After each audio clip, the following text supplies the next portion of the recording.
Hello all, myself Dr. Shanti Verma. In today's lecture, I am going to discuss Software Requirement Specification (SRS) for subject Software Engineering. Let's first discuss the topics that I want to cover in this session. First, I want to cover the definition of the SRS. Second, the purpose. Third, the format. Next, the types of readers for the SRS, characteristics of SRS, and importance of SRS. Now let's first discuss what is SRS.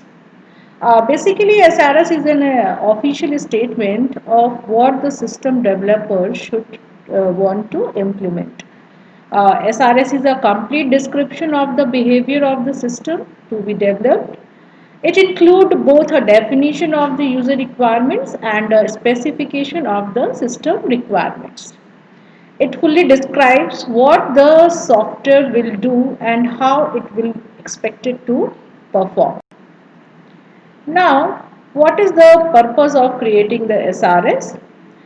Basically, the SRS precisely defines the software product that we built. SRS used to know all the requirements of the software development and thus that will help in designing the software. It also provides the feedback of the customer.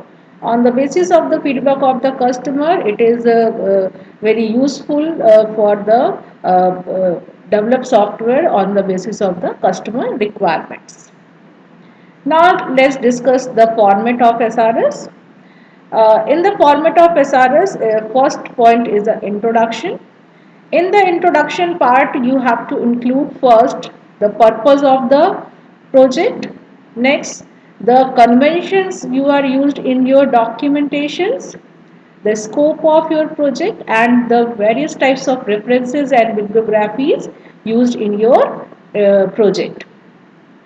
The second part of your SRS is a overall description of your project.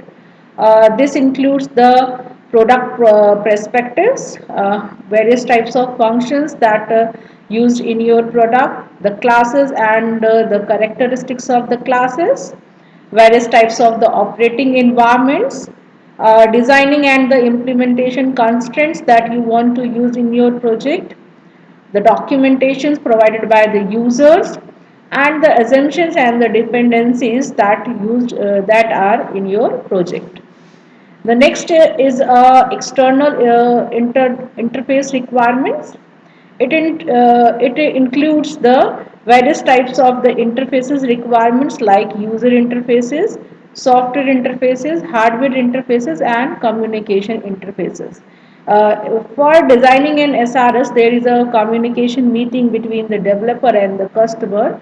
So you have to write which type of communication you have to use for developing the SRS.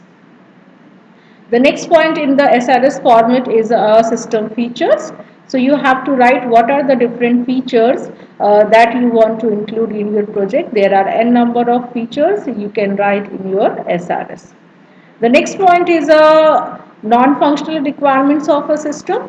It includes basically the performance requirements, various types of the safety and the security requirements, quality attributes of your softwares, and some business rules of your software. In these non-functional requirements are not directly dependent to your system, but indirectly these are the very important for your system. The next point in the SRS is the various types of other requirements that you can include in the forms of the appendix. So you can include glossary, you can include various types of analysis models that you want to use for developing the SRS. Now, what are the different types of readers that use your SRS? The first user is a customer. Basically, the customer specify the requirements and read them to check that they meet their needs or not. Customer also specify changes to the requirements if required. The second type of reader is a manager. The manager use this requirement to document the plan of a bid for the system and to plan the system development process. The next reader is a system engineer, that is used the requirements to understand what system is to be deployed. Next is a system test engineers. These persons use these requirements to develop the validation test for the systems. Next is a system maintenance engineers. These use the requirements to understand the systems and the relationship between its parts. Now let's discuss some characteristics of the SRS. The first characteristic is the SRS should be correct. So it's every requirement given in the SRS is a requirement of the software. Next is unambiguous. Every requirement has exactly only one interpretation. There is no two meaning of any word. Next is a complete.